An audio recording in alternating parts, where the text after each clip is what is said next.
biaya modal ya, cost of capital. Biaya modal. Modal di sini yang dimaksud apa sih ya? Modal atau struktur pendanaan atau struktur pembiayaan.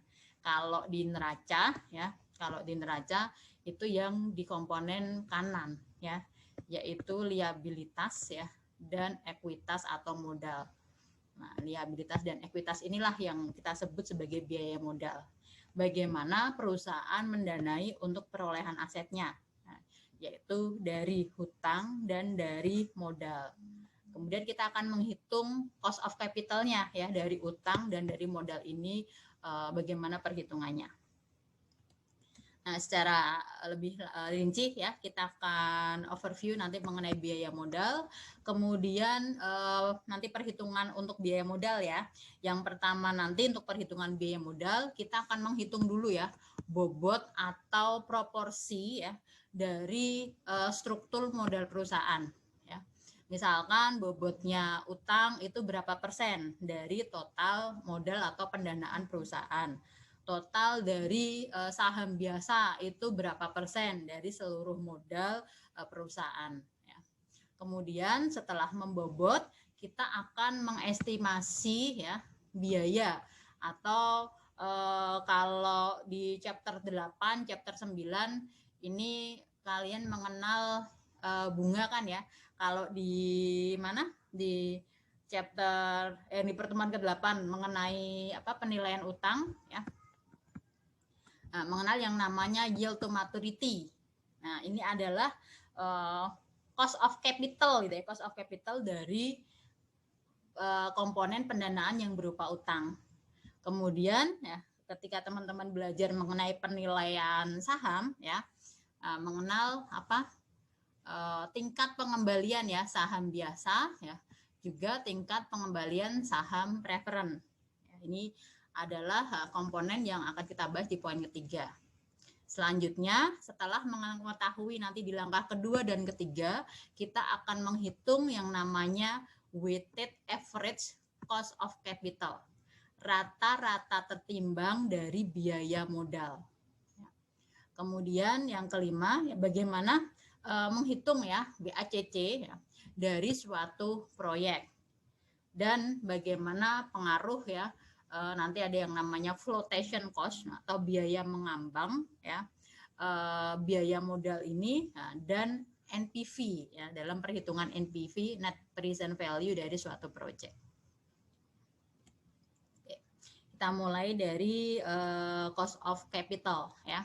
Untuk cost of capital yang akan kita bahas nih yang utamanya nih ya, weighted average cost of capital ya. Rata-rata tertimbang dari biaya modal.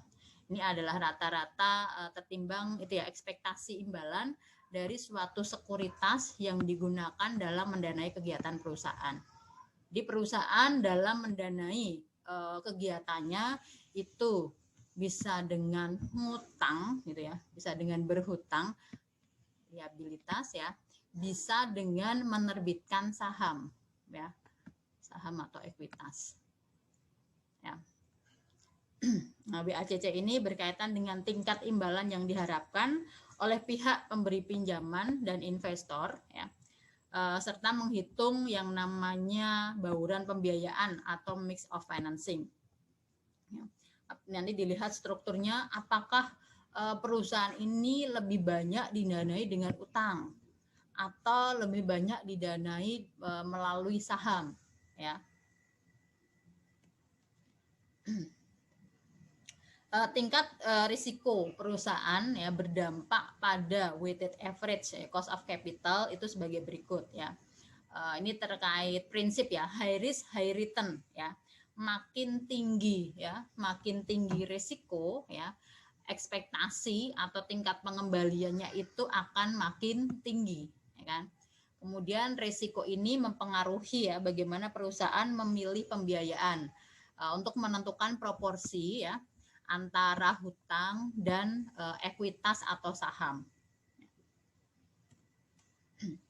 Untuk perhitungan BACC nanti akan digunakan untuk apa sih gitu ya, untuk menilai keseluruhan perusahaan ya. Jadi all gitu, jadi bukan per individual dari sekuritas, tapi keseluruhan perusahaan. Perusahaan ini memberikan imbal balik berapa sih gitu ya.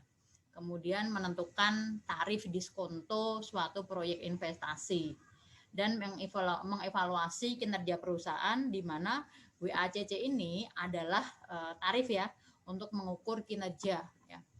Nah, ini kalau yang rate-nya tinggi gitu ya, ini kan tingkat imbalan yang diharapkan sebenarnya gitu ya. Nah, kalau imbalannya tinggi, oh ini berarti sepertinya kinerja atau profit yang dihasilkan perusahaan itu tinggi, sehingga dia mau gitu ya memberikan imbal balik yang tinggi kepada investornya. Kemudian ini rumusnya ya, rumus untuk menghitung weighted average ya, cost of capital ya. Itu dari komponen pertama tadi kita tentukan proporsi ya. Proporsi dari utang kita kalikan dengan cost of debt after tax ya. Jadi kalau cost of debt ya, kalau teman-teman belajar di penilaian hutang ya, cost of debt itu adalah yang yield to maturity ya, atau sederhananya bunga efektif atau bunga pasar. Tapi nanti kita kalikan dengan 1 min T ya, net of tax ya, 1 dikurangi pajak. Kemudian ditambahkan dengan ini proporsi tadi ya, persentase dari ekuitas ya terhadap keseluruhan modal ya, nanti dikalikan dengan cost of common stock. Ini misalkan perusahaan itu pendanaannya dia hanya punya utang dan punya saham biasa. Kalau perusahaan nanti punya saham preferen, nanti ditambahkan lagi ya, ditambahkan dengan cost of preferred share ya, dikalikan dengan proporsi saham preferennya ya. Ini kalau 2 hanya seperti ini, kalau 3 tinggal ditambahkan porsi untuk saham preferen. Nah, yang kalian kenal di penilaian saham ya, untuk cost of common stock ini kalau di ya pas pembahasan penilaian saham ini simbolnya yang RCS ya, tingkat imbalan dari saham biasa ya. Jadi nanti jangan dibingungkan oleh simbol K di sini ya dan simbol R di chapter penilaian saham.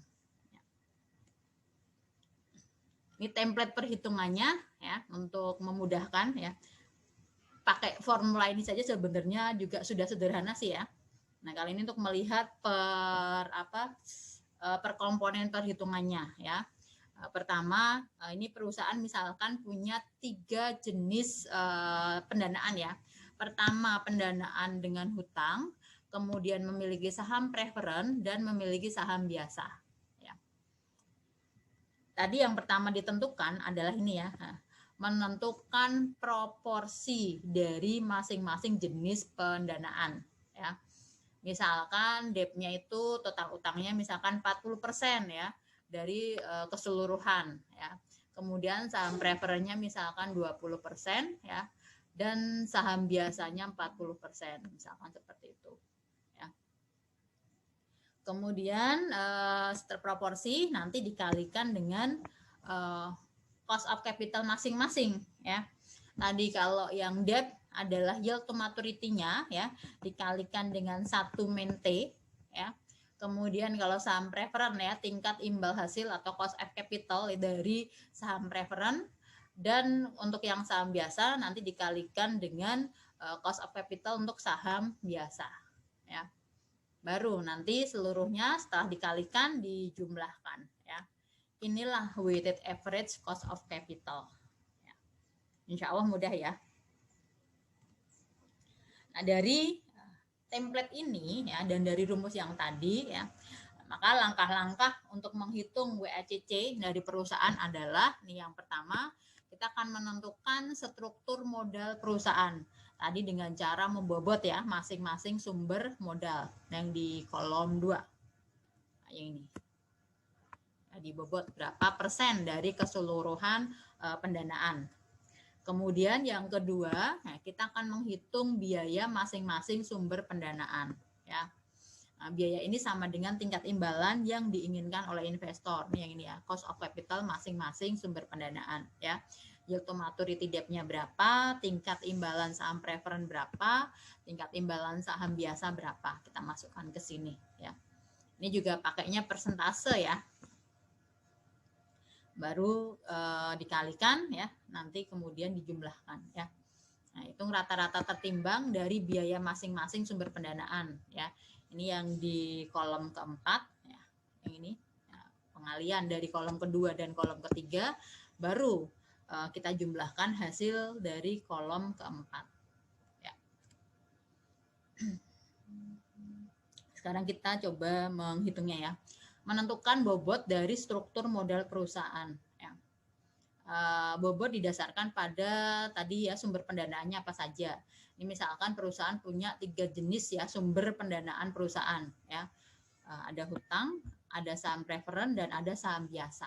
Nah, untuk hutang ya yang akan kita masukkan dalam komponen perhitungan weighted average cost of capital ya, itu utang jangka pendek dan utang jangka panjang. Akan tetapi untuk utang yang jangka pendeknya itu yang memberikan imbal hasil ya, misalkan notes receivable, misalkan notes payable, ini utang ya, misalkan notes payable yang ada bunganya dan yang digunakan untuk perolehan aset-aset tetap gitu ya, bukan untuk yang belanja yang sifatnya sementara ya. Ya, itu komponen untuk perhitungan ya nanti WACC ya. Jadi kalau yang komponen liabilitas tapi misalkan dia account payable ya, itu nggak masuk ya, nggak masuk di sini ya, nggak masuk perhitungan WACC ya. Salaries payable itu juga nggak masuk ya perhitungan di WACC ya. Nah, jadi untuk yang komponen utang jangka pendeknya nanti kita lihat ya. Nah, biasanya tuh yang masuk yang berupa notes payable. Tapi notes payable ini pun kita lihat ya, apakah notes payable-nya ini untuk melunasi ini, untuk menutup hutang, atau digunakan misalkan untuk membeli suatu peralatan atau belanja modal ya. Nah, kalau utang yang jangka panjang jelas ya, karena dia berbunga ya. Ini masuk dalam perhitungan, masuk ke hutang sini ya, yang masuk dalam perhitungan WACC nantinya. Ya. Nah, kemudian nilainya nilai apa sih yang akan digunakan ya untuk menilai tadi ya proporsi atau bobot dari masing-masing jenis pendanaan. Ya. Kalau secara teori sih nilai pasar ya pakainya gitu ya, yang lebih disukai ya. Tapi dalam praktiknya ya, kalau untuk saham itu kan pasti tersedia ya, tersedia harga pasar ya, tersedia harga pasar di tiap tanggal, tiap jamnya itu bahkan ada gitu ya. Tapi untuk yang sekuritas hutang ya itu belum tentu ya, sehingga kalau yang untuk utang ya, untuk sekuritas hutang ya, untuk liabilitas kita akan menggunakan nilai buku, book value atau carrying value, sedangkan untuk sekuritas ekuitas atau saham kita akan gunakan nilai pasar ya. Jadi kalau di neraca itu ya, neraca di bagian liabilitas ya, misalkan notes payable, nah, notes payable-nya yang nilai neracanya itu berapa, nah itu dimasukkan ya, misalkan 100.000. Kemudian ada bonds payable, nah bonds payable-nya, nah karena utang ini kalau untuk yang obligasi kan tipenya macam-macam ya. Bahkan ketika teman-teman belajar investasi gitu, chapter investasi itu di akhir periode ya, ada yang sifatnya itu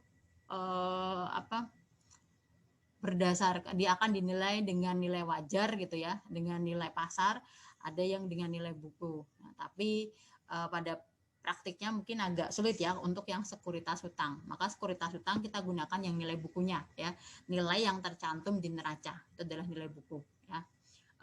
Misalkan nilai obligasinya misalkan berapa ya, 6 juta. Kemudian ini yang gampang aja ya, ini misalkan 1 juta deh ya, 1 juta. Kemudian komponen ekuitas. Komponen ekuitas ya, ada saham biasa ya, common stock ya. Kemudian additional atau share capital ini share common stock atau kalian mengenalnya share capital ordinary ya, share capital ordinary. Kemudian yang mencerminkan harga pasar ya, itu kalau pas saat penerbitan itu ada premiumnya kan ya, itu kalau pas saat penerbitan. Tapi nanti kalau pas nilai di sini kita lihat harga pasar saat itu berapa gitu ya. Nah, nanti dijumlahkan nih misalkan totalnya ya plus premium misalkan totalnya 10 juta. Ya. Dan saham preferen plus premiumnya misalkan 3 juta. Ya. Nah, kita total ya. Nah, totalnya berarti berapa ini? 1, 6, 10, 3 ya. Berarti totalnya adalah 20 juta. Untuk komponen liabilitas berarti nanti persentasenya adalah nih ya 7 juta dibagi 20 juta yaitu berapa persen. Untuk komponen saham biasa berarti 10 juta dibagi 20 juta berapa persen ya. Kemudian untuk yang saham preferen ya komponennya ini 3 juta dibagi 20 juta itu berapa persen. Itu untuk menentukan bobot ya. Kemudian sekarang ke contoh perhitungannya ya. Setelah menyelesaikan perhitungan WACC perusahaan Templeton ya. Ini misalkan WACC awal ya berarti ya 12,125%. CFO ya, Chief Financial Officer perusahaan memutuskan untuk mengkaji lebih jauh kemungkinan penambahan hutang berbiaya rendah ke dalam struktur modal. Dengan dibantu oleh bank investasi, CFO memahami bahwa Templeton dapat menekan penggunaan utangnya ke angka 37,5% dari struktur utang modal perusahaan dengan cara menerbitkan tambahan utang dan membatalkan atau membeli kembali saham preferen. Ya.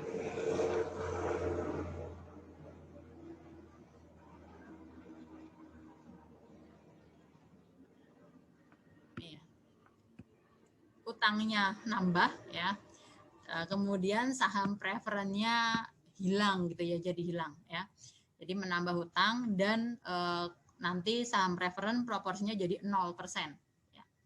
WACC yang baru jadi berapa gitu yang ditanya ya.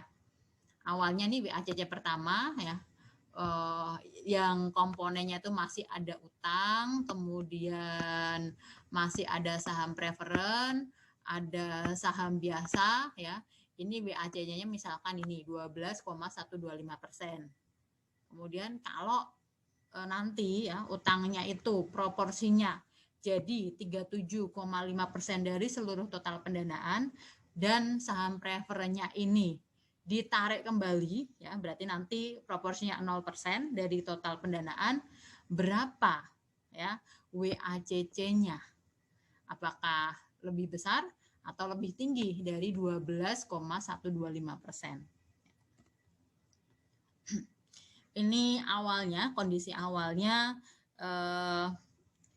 ada 3 tadi ya, ada 3 jenis pendanaan yang dimiliki oleh perusahaan ya, terdiri dari utang di mana tingkat pengembalian ya atau cost of debt-nya ya adalah 6%. Kemudian saham preferen ya. Ini cost of capital preferred stock-nya adalah 10%. Dan saham biasa ini cost of common stock-nya adalah tengah-tengah ya, dibeli ini 15%. Ya. Nah sekarang dengan yang struktur pendanaan yang baru, yang ini mau hilang ya, ini mau dihapuskan. Kemudian yang debt-nya ini menjadi 37,5 dari seluruh total pendanaan. Ya. Sehingga common stock-nya kalau ini 37,5 ya. Totalnya tadi kan 100% ya. Nah, berarti untuk porsi dari common stock-nya berarti 100% dikurangi 37,5% ya. Berarti totalnya adalah 62,5%. Nah, ini struktur modal yang baru ya. Debt-nya 37,5%, kemudian common stock-nya 62,5%. Kalau tingkat imbalannya atau cost of capital-nya masing-masing tidak berubah ya. Untuk debt 6% dan common stock 15%, WACC-nya sekarang jadi berapa? Gitu pertanyaannya. Ini struktur modalnya ya. Tadi debt 37,5%, kemudian common stock-nya 62,5% ya. Cost of debt-nya ini yang 6% ini after tax ya. 6%, kemudian cost of common stock-nya 15%. Berarti tinggal dikalikan ya. Ini nanti 37 untuk yang debt ya, 37,5% ya dikali 6%. Kemudian untuk yang common stock 62,5% kali 15%. Ya. Ini tinggal ditambahkan berapa, udah tinggal jumlahin dapat WACC yang baru. Gitu ya. Nah, ini masukkan rumus ke sini ya. Nah, ini perhitungan WACC yang baru ya. Debt-nya ini hasil pengaliannya 2,25%, kemudian untuk yang common stock 9,375%. Maka WACC yang baru adalah 11,625% ya. Jauh lebih kecil daripada tadi yang awalnya adalah 12,125% ya.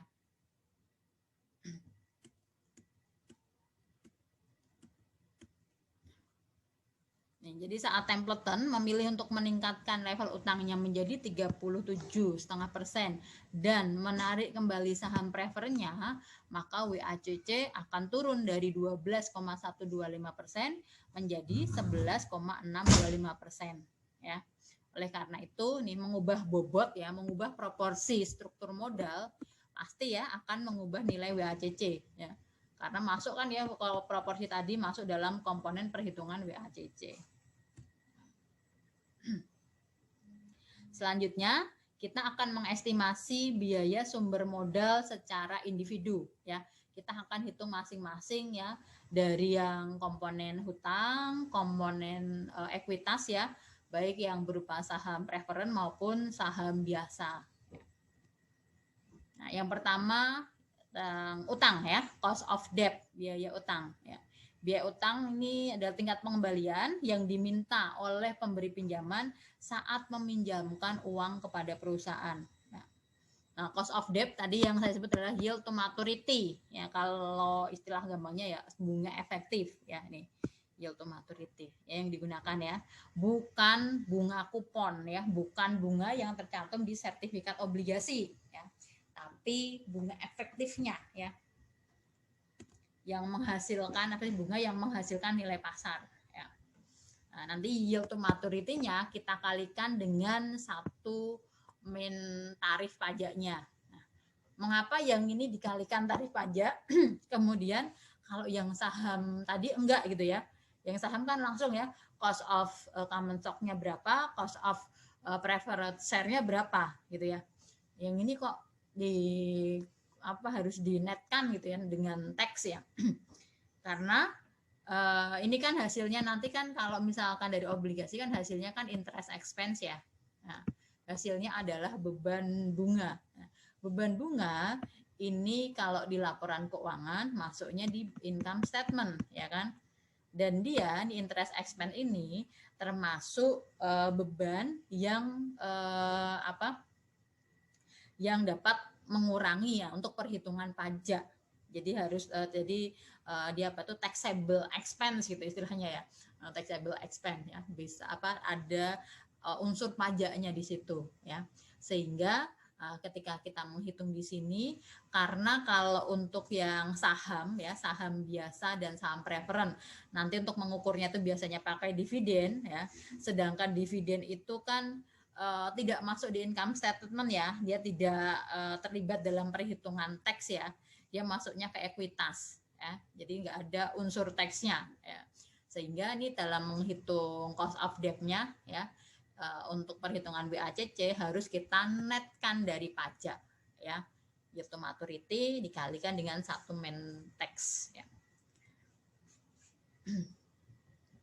Untuk perhitungan cost of debt, misalkan berapakah nilai yield to maturity suatu utang yang memiliki nilai nominal sebesar 1.000, tingkat bunga kuponnya 5% ya, kemudian jatuh tempo ya, waktu jatuh temponya 10 tahun, dan saat ini diperdagangkan sebesar $900 ya. Berarti ini adalah profitnya ya, yang dihasilkan dari perhitungan present value, masih ingat ya. Kemudian ini bunga kuponnya, N-nya 10 tahun, dan nilai jatuh tempo atau nilai nominalnya adalah 1.000. Berapa yield to maturity-nya? Ya. Nah, ini pertama berarti ngitung yield to maturity-nya ya, menghitung ini ya, yield-nya dulu. Setelah yieldnya ketemu ya, kita bisa menghitung cost of debt yang after tax ya, jika tarif pajaknya 30%. Nah, ini perhitungan yield to maturity ya, menggunakan kalkulator finansial atau silahkan menggunakan Excel ya. Masih ingat kan ya? Ini berarti kalau pakai rumus ya, berarti 900. Nah, itu nanti akan dihasilkan dari present value dari anuitas ya, present value dari anuitas bunga ya, ditambah present value dari nilai nominal atau nilai jatuh tempo ya. Kita masukkan ya, rumus 1 min 1 plus ini yang akan dicari ya. Nah, ini yang akan dicari ya kan ya. Pangkat min 10 ya, per R ya. Kalikan bunga nominalnya berapa itu, 5%, kalikan 1.000 ya, ditambah present value dari nilai nominal, berarti 1 plus R ya, kita pakai simbolnya R dulu ya, kalikan min 10 ya, kali nilai nominalnya berapa itu, 1.000 ya. Nah, kita dari sini ya, kalau pakai kalkulator finansial atau pakai Excel lebih mudah ya. Nah, inilah yang dicari ya, R-nya ini yang dicari. Nah, di sini kita temukan bahwa R-nya adalah 6,38%. Setelah yield to maturity-nya ketemu ya, 6,38%, kita kalikan net of tax ya, 1 min 30%. Maka after tax ya, cost of debt-nya adalah 4,47%.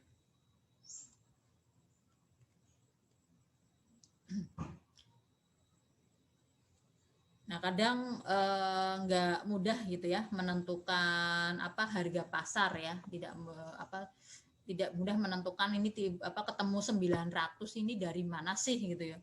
Kok harga pasar tiba-tiba 900 ya. Nah, karena kadang nggak mudah nih menentukan harga pasar ya. Seperti yang kita pelajari di penilaian hutang ya. Kadang kita menggunakan credit rating ya. Ini obligasinya ini ratingnya apa? Apakah AAA, apakah BBB ya, credit rating dan jatuh temponya nanti untuk menentukan yield to maturity ya. Ini berdasarkan credit ratingnya ya, oleh Moody's ya, Standard & Poor's dan Fitch gitu ya. Ini misalkan kalau yang ratingnya AAA ya, yang ratingnya AA dan waktu jatuh temponya itu 30 tahun ya, maka yield to maturity-nya gitu ya. Nah, ini bisa lihat di sini ya, misalkan ini 3,41%. Atau ini yang BB plus ya, yang waktunya misalkan 30 tahun, maka ini yield to maturity-nya 4,8% itu misalkan ya. Jadi kalau nggak bisa menentukan nilai 900 ini dari mana ya, bisa menggunakan ini ya, bantuan yang credit rating dan juga waktu jatuh tempo ya. Ini biasanya digunakan kalau di Amerika ya, karena dia pakai standarnya yang ini ya, yang US Treasury Yield ya.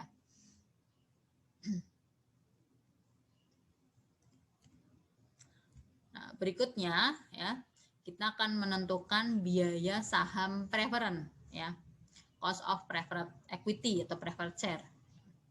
Nah, ini yang kalian pelajari ya di chapter stock valuation ya, ketika menghitung ini ya, value dari saham preferen ya.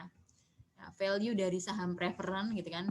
VPS ya sama dengan ya dividen saham preferen dibagi dengan tingkat imbalan saham preferen. Ini ya. Ini kan yang rumus yang kalian pelajari di stock valuation. Nah, di sini kita akan mencari ini ya. Nah, kita akan mencari tingkat bunga untuk saham preferen. Ya, mungkin jangan bingung kalau di sini kita menggunakan simbol KPS ya. Ini sama aja ya. Jadi kalau value ya, value atau di sini pakai simbolnya price ya atau harga ya. Ini diperoleh dari dividen saham preferen ya. Dividen saham preferennya kan tetap ya, yang menggunakan biasanya apa? Persentase gitu ya, persentase misalkan 8% ya. Kan biasanya saham preferen gitu ya, misalkan 8%, parnya misalkan $100 ya. Misalkan 10.000 lembar ya. Ini berarti dividennya adalah yang ini kan ya. 8% kali 100 ya. Ini adalah dividen per lembar ya. 8% kali 100 berarti apa? $8. Kemudian dibagi dengan tingkat imbalan untuk saham preferen. Nah, di chapter ini yang akan kita cari nih tingkat imbalan untuk saham preferen. Kalau dari rumus ini kan berarti tinggal balik ya, berarti RPS-nya adalah DPS dibagi value saham preferen. Nah, untuk value-nya di sini kita pakai simbol P, untuk R-nya kita ganti simbol K. Ya. Contoh perhitungannya, ya, saham preferen relay company diperdagangkan sebesar $25 per lembar. Nah, diperdagangkan sebesar $25 per lembar. Ini berarti adalah harga dari saham preferen ya, atau value dari saham preferen. Berapa biaya saham preferen tersebut bila saham ini memiliki nilai nominal $35 per lembar ya, nilai parnya ya, dan memberikan pembayaran dividen tahunan sebesar 4%. Kita gunakan rumus yang KPS atau VPS tadi boleh ya, KPS sama dengan dividen ya dibagi dengan price, harga ya.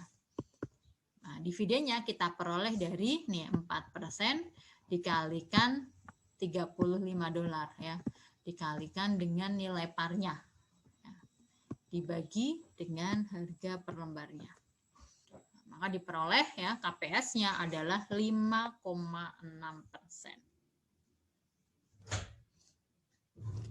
Selanjutnya untuk perhitungan biaya saham biasa ya, cost of common share, common equity ya. Biaya saham biasa ini juga pas teman-teman pelajari di stock valuation ya, pendekatan untuk mengukur ya penilaian saham waktu itu ya, kita menggunakan model dividen growth ya, model pertumbuhan dividen dan model CAPM. Ya, ini juga disinggung nih ya di pas menghitung stock valuation ya. Nah, pertama ya, kita akan menghitung ya cost of common equity kalau menggunakan dividen growth model ya. Nah, kalau menggunakan dividen growth, maka yang terlibat di sini kita akan mengestimasi ya harapan arus dividen yang diberikan oleh saham biasa ya. Nanti kita akan menghitung D1 ya. Gunakan estimasi dividen ini dan harga saham saat ini, kemudian hitunglah internal rate of return. Ini kalau di stock valuation kita pakai simbol yang RCS ya.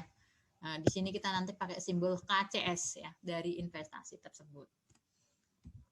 Nah, mengenal formula ini kan ya. Ya.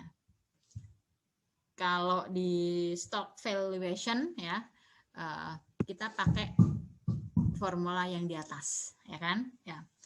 VCS ya, value dari saham biasa itu adalah dividen tahun pertama ya dibagi dengan required rate of return dari common share ya, common stock dikurangi dengan growth ya. Nah, D1 itu sama dengan D0 kalikan 1 plus growth Ini ya. Kemudian kita akan mencari ininya, ya, kita akan mencari RCS atau mencari KCS-nya. Berarti nanti ini bisa kita keluarkan ya kalau dengan perhitungan matematis ya. Nanti diperolehnya nih RCS atau KCS-nya adalah D1 dibagi dengan VCS atau P ya di sini ya.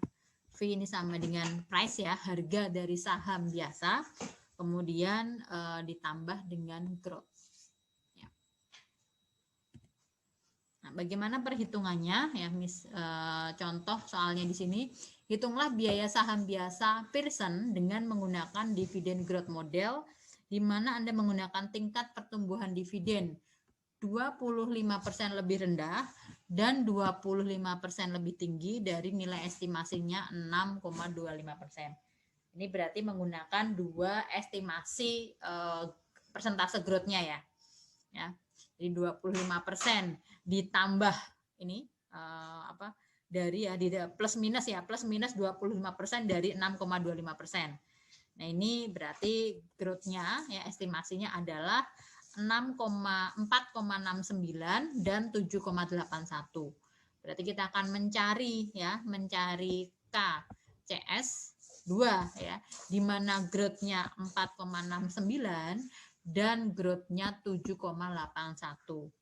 Mau menunjukkan apa gitu ya, bahwa growth ini ya berpengaruh ya dalam perhitungan KCS. Nah, datanya misalkan untuk value atau price dari saham biasanya adalah 19,39 dolar per lembar. Kemudian growth rate-nya tadi 2 ya, 4,69 dan 7,81%. Dividen tahun sekarang D0-nya adalah 0,49 dolar. Kita nanti akan mencari D1 ya. Nah, biaya saham biasa kita peroleh dari dividen yield per growth rate ya. Dividen yield itu berarti tadi D1 dibagi harga ya. D1 per harga ini adalah dividen yield plus growth. Ya, dividen yieldnya D1 bagi harga ditambah growth itu adalah cost of equity. Ini formulanya. Kemudian kita hitung karena di sini G-nya ada 2 ya. G pada tingkat 4,69% dan G pada tingkat berapa? 7,81. Ya. Pada saat growth sama dengan 4,69%, maka diperoleh ya KCS-nya adalah 7,33% ya. Tadi apa D1 dibagi P plus G. D1-nya adalah 0,49 kali 1 plus G-nya 0,0469 ya. Dibagi price-nya tadi 19,39 ditambah 4,69. Ini kan ya. Nah, diperoleh nih 7,33%. Ya. Kemudian pada tingkat pertumbuhan dividen 7,81%, nah diperoleh ya KCS-nya sebesar 10,53%. Nah, kita gunakan rumus yang sama ini ya. 0,49 1 plus pertumbuhannya 0,0781 ya dibagi 19,39 ditambah growth-nya 7,81%. Nah, diperoleh 10,53% ya. Nah, jadi growth ini kan apalagi faktor jumlah ya. Jadi pasti berpengaruh ya dalam perhitungan KCS. Dengan tingkat pertumbuhan yang berbeda ya akan menghasilkan cost of common equity yang berbeda. Nah, jadi tingkat pertumbuhan ini merupakan variabel penting dalam menentukan cost equity. Kan tetapi ini susah ya untuk ya bukan hal yang mudah ya untuk mengestimasi tingkat pertumbuhan ya. Apalagi kalau misalkan selama beberapa tahun ya perusahaan itu tidak memberikan dividen ya, itu akan susah ya menghitung growth-nya gimana. Misalnya setahun ini ngasih, tahun depannya enggak, tahun depannya enggak, tahun depannya enggak. Nah, kalau pas enggak itu kan berarti enggak itu kan bukan apa ya? Kita ngitungnya gimana? Apakah nol, apakah kosong ya? Nol dan kosong itu kan berbeda gitu. Nanti perhitungannya seperti apa itu kan bingung ya. Kalau misalkan nih pada periode-periode nih perusahaan tidak memberikan dividen. Nah, itu yang susah ya nanti dalam mengukur pertumbuhan. Nah, kemudian tingkat pertumbuhan itu biasanya bisa dicari di website. Nah, nanti coba apakah di websitenya apa BEI itu ada yang untuk memperkirakan ya, untuk menganalisis tingkat pertumbuhan ya dividen ya, atau biasanya mungkin di apa di laporan tahunan ya tiap perusahaan ya, kadang mungkin ada gitu sedikit analisis terkait tingkat pertumbuhan dividen ini ya, atau menggunakan data historis ya untuk menghitung rata-rata aritmatika dan rata-rata geometri untuk mengukur tingkat pertumbuhan ya. Nah, untuk rata-rata aritmatika dan rata-rata geometri ini kan berarti data tiap periode ada ya nih. Tiap periode dia ngasih dividen ya kan. Kalau kosong gimana coba ya kan? Kalau sini enggak, ngukurnya gimana? Kan susah ya. Nah, ini tuh dengan pendekatan yang rata-rata geometri. Nah, ini pertumbuhannya 3%. Kalau menggunakan rata-rata aritmatika 3%, kalau rata-rata geometri 2,99%. Ya. Biasanya sih yang lebih sering digunakan yang ini ya, yang rata-rata geometri ya. Karena ini investasi itu biasanya kan nggak berdiri sendiri dan ya jangka panjang. Saham itu kan jangka panjang. Ini pro kontranya untuk perhitungan cost of equity kalau menggunakan model dividend growth. Yang pro pasti karena gampang ya, mudah digunakan. Jadi kita tinggal memasukkan ke formula tadi ya, dapat ya itu apa K-nya gitu ya. Kontranya apa ya? Kontranya itu kualitas untuk mengestimasi tingkat pertumbuhan ini yang mungkin bisa jadi membingungkan ya. Nah, atau misalkan kalau tingkat dividennya itu sama gitu ya, dividennya sama berarti kan dia nggak tumbuh gitu. Atau tadi pas dividen nggak ngasih dividen, nah bingung dalam mengukur ya tingkat pertumbuhan seperti itu ya. Ini pro kontra terhadap model dividen growth.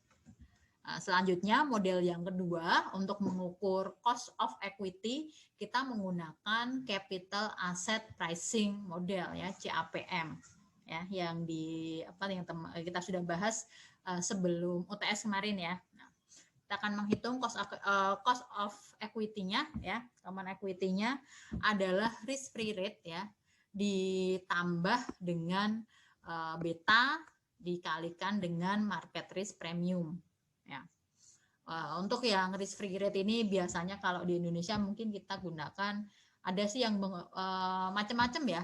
Ya ini kalau yang CAPM nanti batasan atau mungkin investasi apa, sekuritas apa yang digunakan kalau untuk ukuran risk free rate ya. Ada yang menggunakan yang sertifikat Bank Indonesia ya SBI. Kemudian ada yang menggunakan deposito, itu juga termasuk risk free rate investment ya. Lalu obligasi negara itu juga ada yang menganggap bahwa itu salah satu risk free rate ya. Nah, kemudian kalau yang koefisien beta ini itu ya return dari perusahaan itu sendiri dibandingkan dengan return dari keseluruhan dari modal pasar gitu ya.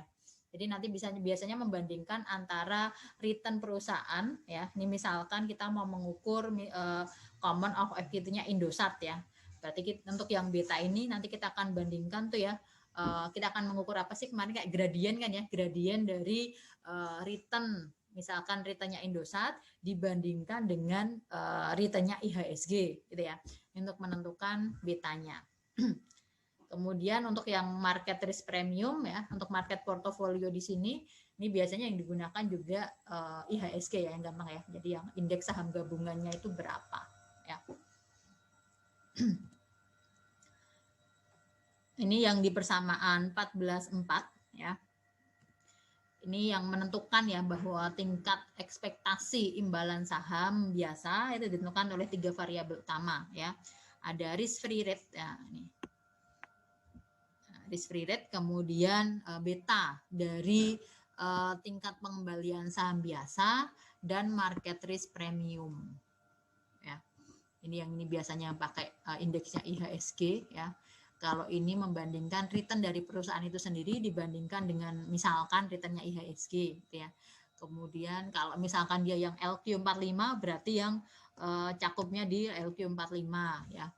Nah, kalau yang ini ada yang kalau misal ada yang bilang SBI gitu ya. Ada yang bilang deposito juga ada ya. Kemudian obligasi negara itu juga risk free rate juga gitu ya.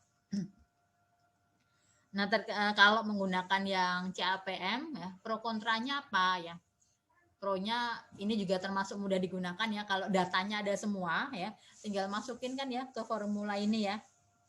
Nah, terkait komponen-komponennya itu tadi ya, pilihan risk free ya. Pilihan risk free investment yang dimasukkan di sini tuh kadang tidak jelas ditentukan ya. Tadi kan pilihannya bisa macam-macam ya. Kemudian estimasi beta dan market risk premium ini bervariasi juga pada data yang digunakan.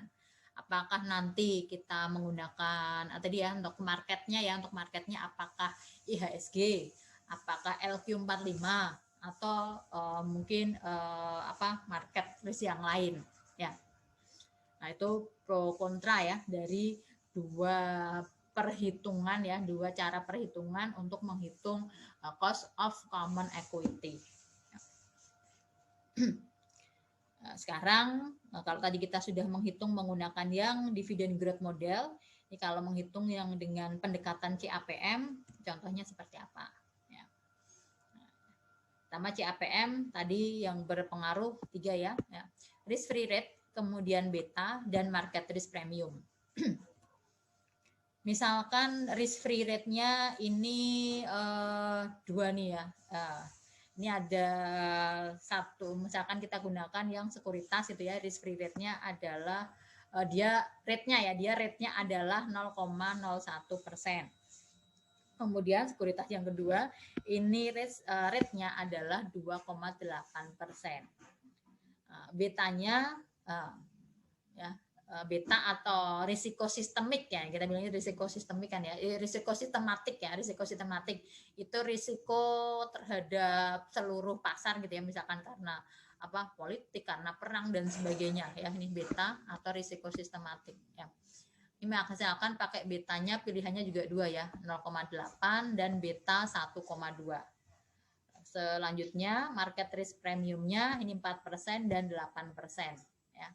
Kita akan menghitung CAPM-nya ya. Kalau yang 0,01% itu betanya 0,8 dan market risk premiumnya 4%. Kalau yang risk free rate-nya 2,8%, kita gunakan beta yang 1,2 dan market risk premiumnya 8%. Ya. Perhitungannya ya, KCS-nya berapa ya. Kita masukkan ke formula ini tadi ya. Cost of equity adalah risk free rate yang ditambah dengan beta dikalikan dengan risk premiumnya. Tadi kalau yang risk free rate yang 0,01, kemudian betanya 0,8 ya, dan market risk premiumnya itu 4%, maka KCS-nya adalah 3,21%. Sedangkan menggunakan risk free rate 2,8% dan betanya 1,2%, market risk premiumnya 8%, maka KCS-nya adalah 12,4%. Ini pilihan itunya ya, pilihan misalkan nih, misalkan yang pertama ya, kita gunakan ini misalkan risk free rate-nya misalkan yang ini risk free rate SBI gitu ya. Yang ini misalkan risk free rate yang obligasi negara ya. Ya, obligasi negara ya. Ya kan berarti beda ya. Ini perbandingan antara return-nya perusahaan ya dengan IHSG. Ya. Berarti ini IHSG ya. Yang ini return-nya perusahaan dibandingkan dengan misalkan indeksnya yang LQ45. Ini berarti indeks LQ45 ya. Jadi dengan pilihan apa sih, pilihan data yang berbeda gitu ya, akan menghasilkan cost of capital yang berbeda ya. Jadi apa ini common cost of equity-nya itu ya, misal apa, ini dari yang data nanti yang KCS 1 dan KCS 2 ini kisarannya antara 3,21% sampai 12,40%. Jadi mungkin tidak ada angka yang tepat ya, tapi kisaran antara ini. Ya. Nah, kemudian enaknya, ya bukan enaknya ya, lebih baik menggunakan yang mana gitu ya? Apakah menggunakan yang dividend growth model atau menggunakan CAPM ya? Kalau menurut saya tergantung data yang ada gitu ya, data mana yang ada yang bisa kita gunakan. Kalau untuk yang data dividennya lengkap ya, dan kemudian growth dari dividennya bisa diestimasi dengan jelas, nggak apa-apa pakai yang dividend growth model gitu ya. Kemudian kalau yang menggunakan CAPM ya, asal tadi ya pemilihan datanya itu tepat ya, nah, nggak apa-apa juga pakai menggunakan yang CAPM. Ya. Nah, selanjutnya tadi setelah per individu ya kita menghitung cost of debt ya after tax, kemudian cost of preferred share dan cost of common share ya, kita akan menghitung nih total ya, total dari firms ya WACC ya. Total dari firms WACC tadi pakainya apa tadi, bobot ya, dibobot dulu ya. Kalau nilai apa bobot, kalau yang pakai nilai pasar ya itu biasanya untuk yang sekuritas ekuitas atau sekuritas saham ya. Sedangkan kalau yang menggunakan nilai buku ya atau pakai nilai historis ya, kita gunakan untuk yang liabilitas tadi ya. Selanjutnya kita akan mengestimasi ya cost of capital suatu proyek ya. Beda ini project dengan perusahaan. Kalau WACC tadi perusahaan ya. Jadi perusahaan itu berarti seluruh ya, seluruh pendanaan ya, cost of capital dari seluruh pendanaan. Ya, kalau dibandingkan dengan project doang gitu ya, misalkan beli atau bangun gedung ya, beli gedung atau bangun gedung ya. Itu WACC-nya gitu ya. Apakah mencerminkan ya WACC perusahaan ya. Kemudian bisakah kita menggunakan ini aja WACC perusahaan saja ketika nanti untuk mengevaluasi untuk seluruh investasi baru. Ini jawabannya kalau misalkan secara teori gitu tidak ya, karena proyek-proyek ya individu itu kan memiliki risiko sendiri-sendiri ya. Ya, bisa jadi yang IRR misalkan proyek 1 ya. Proyek 1 IRR-nya lebih rendah dari WACC proyek itu sendiri ya. WACC proyek. Kalau yang proyek 2 IRR-nya ini lebih kecil daripada WACC proyeknya ya. Ini WACC proyek ya maksudnya ya. Nah, sedangkan kalau dibandingkan misalkan dengan yang WACC perusahaan, misalkan WACC-nya perusahaan itu yang firm tadi ya, WACC perusahaan itu cenderung lebih tinggi dari IRR semua dari masing-masing proyek ya. Jadi kalau secara teori sebenarnya nggak match gitu ya kalau misalkan WACC perusahaan ya secara keseluruhan pendanaan itu digunakan nanti dalam mengevaluasi masing-masing proyek ya, karena ini kan keseluruhan ya, ini seluruh gelondong gitu ya, sedangkan ini kan bagian-bagian ya, bagian-bagian dari pendanaan dari yang pendanaan perusahaan gitu ya, jadi ini bagian-bagiannya ya. Jadi ini keseluruhan perusahaan ya, digunakan untuk mengevaluasi ya masing-masing proyeknya. Ya, itu tadi jawabannya tidak ya, karena proyek-proyek itu memiliki risiko sendiri-sendiri. Tapi secara praktik nih ya, katanya ya, itu banyak perusahaan menggunakan yang WACC firmnya ini ya, WACC tunggalnya ini ya, untuk menghitung untuk mengevaluasi itu seluruh proyeknya. Ya. Mengapa gitu ya? Pakai yang WACC tunggal daripada yang WACC per project gitu ya. Nah, pasti karena biasanya karena lebih mudah gitu ya, lebih mudah. Ya. Nah, ini gambarannya ya. Ini kalau WACC-nya perusahaan ya. Kemudian ini project ya, ada project A, ada project B. Kira-kira project mana yang diterima kalau dasarnya adalah WACC perusahaan ya. Ini kan biaya ya, biaya, kemudian IRR ini yang IRR itu menggambarkan yang pengembalian dari proyeknya. Ya. Pasti kita pingin yang proyeknya itu, yang IRR-nya itu pasti lebih tinggi, ya kan? Nah, kalau perbandingannya itu hanya yang di garis biru, hanya WACC perusahaan, maka kita akan cenderung menerima proyek B. Ya, kita akan cenderung menerima proyek B karena IRR-nya lebih tinggi daripada WACC perusahaan. Proyek A akan kita tolak.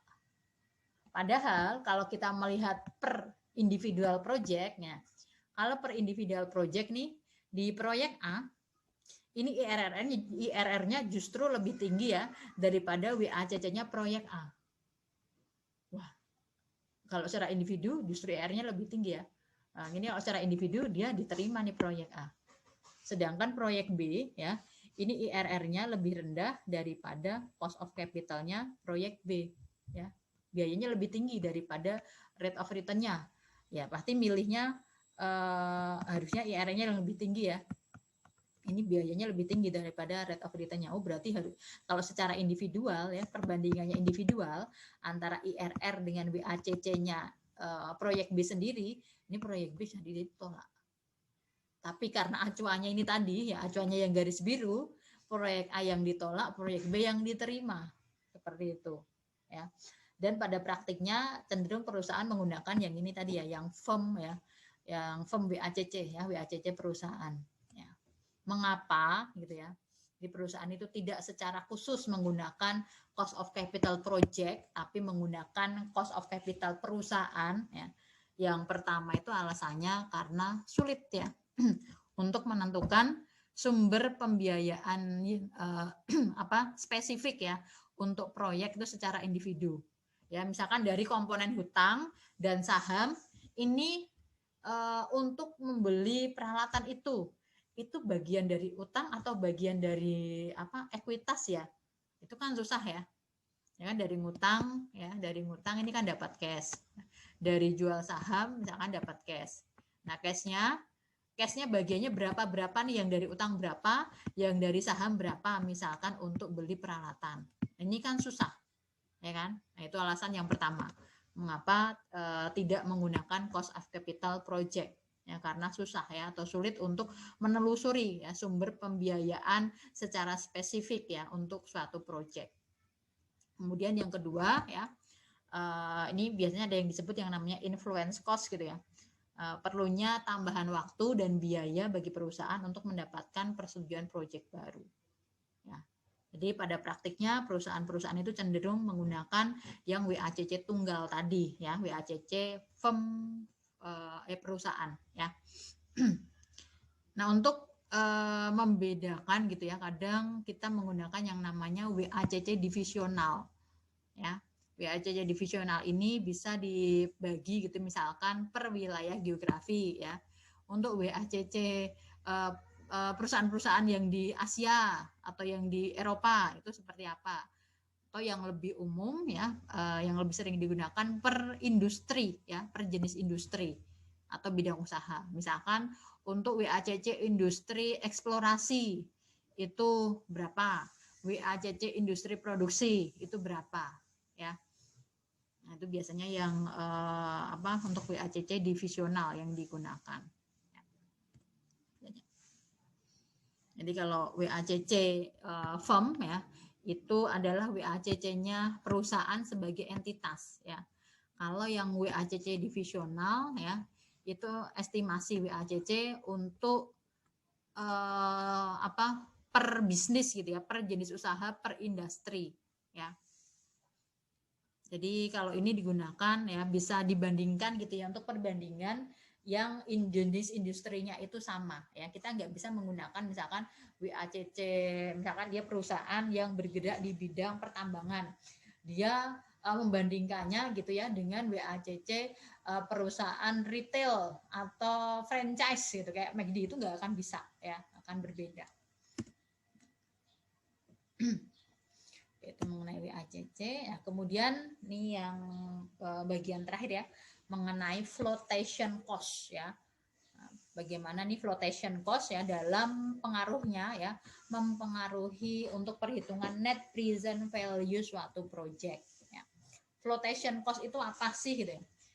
Kalau di buku nih definisinya itu adalah fee ya yang dibayarkan kepada banker atau bank investasi ya, dan ini merupakan biaya yang terjadi pada saat sekuritas dijual ya, atau misalkan pas kita perusahaan itu memperoleh utang ya, itu biasanya ada biaya-biaya ya, biaya kayak biaya eksekusinya ya. Jadi kalau di pas penerbitan saham itu biasanya yang masuk ke flotation cost itu kayak biaya penerbitan saham ya, biaya apa, biaya itu ya apa, variabel terkait penerbitan saham ya. Kemudian kalau misalkan nih perusahaan berutang ke bank ya, misalkan ngutangnya itu 300 juta ya, misalkan ngutangnya 300 juta nih, nanti yang diperoleh oleh si peminjam ya, oleh si debitur itu enggak net 300 juta ya, misalkan hanya 275 juta ya.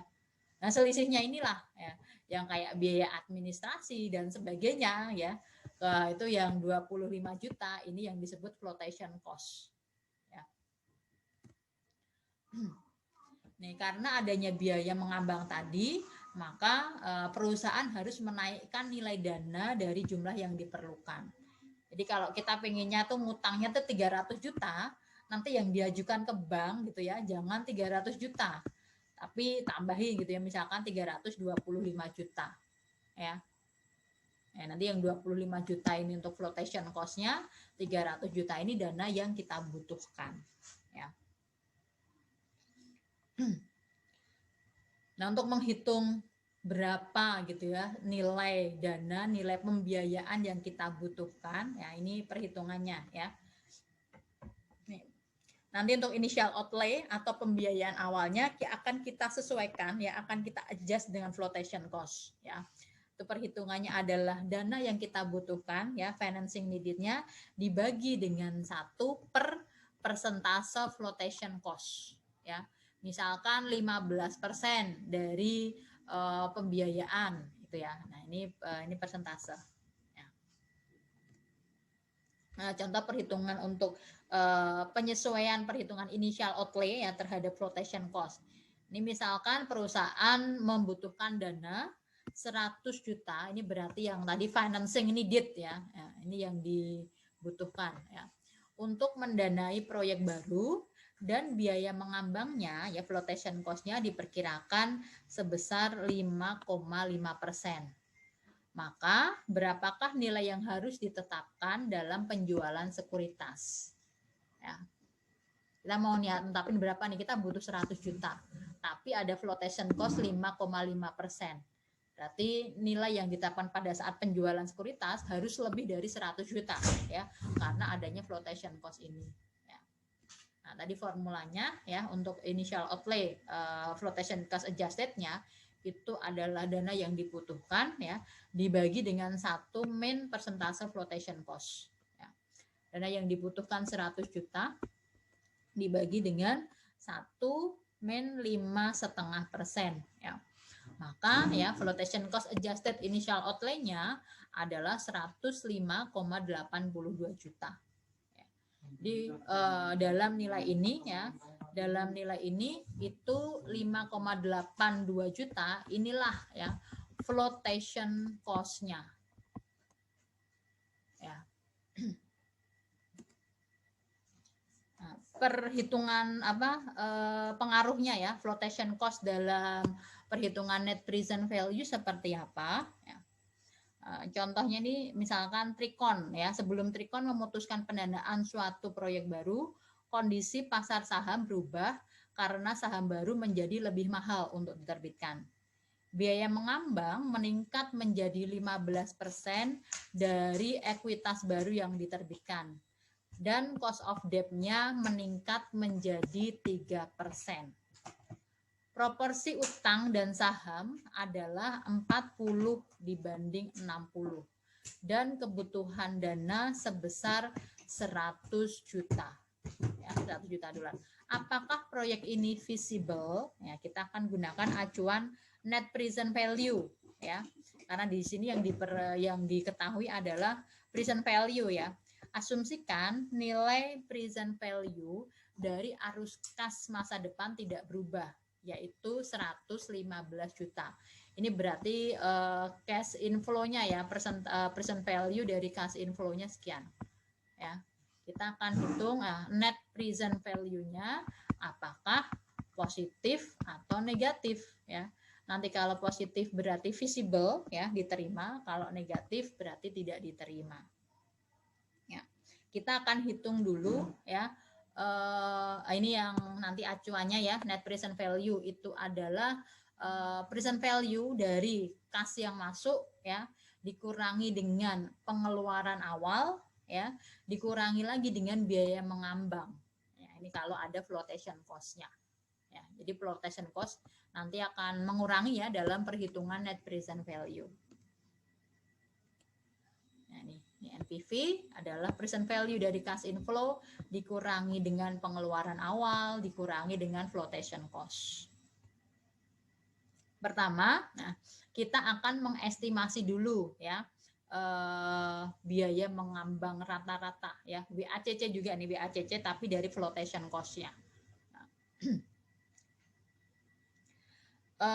perbandingan dari debt sama equity tadi adalah 40% banding 60% ya. Kemudian nanti WACC-nya ini ya, weighted average flotation cost-nya ini ya akan kita perhitungkan ya dalam menghitung net present value. Nah, untuk flotation cost adjusted initial outlay ya, ini penyesuaian terhadap pengeluaran awal, nanti kita hitung tadi dari dana yang dibutuhkan dibagi dengan 1 kurangi flotation cost sebagai persentase. Jadi ini nanti yang ini ya, yang flotation cost as percentage sebagai persentase ini kita peroleh dari perhitungan ini ya. Jadi setelah kita menghitung weighted average flotation cost, ini kita peroleh hasil perhitungannya, kita masukkan ke sini. Ya. Maka kita akan peroleh flotation cost adjusted initial outlay. Ya. Nah, tadi pertama kita hitung weighted average dari flotation cost ya.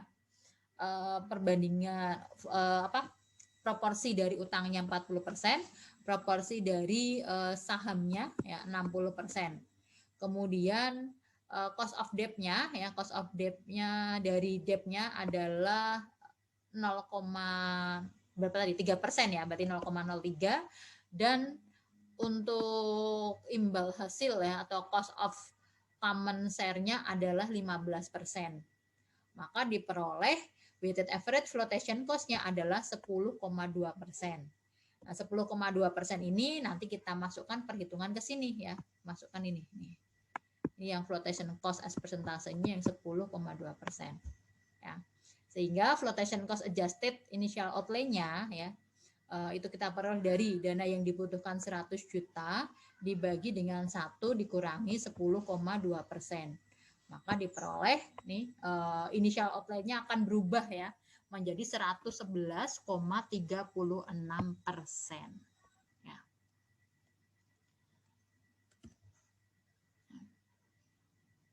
Maka biaya mengambangnya ya, kalau ini dana yang dibutuhkan ya untuk initial outlay ya, biaya mengambangnya yang ini yang 11,36 juta ya. Sehingga net present value-nya tadi adalah persentase dari cash inflow ya 115 juta dikurangi dengan initial outlay dikurangi lagi dengan flotation cost ya.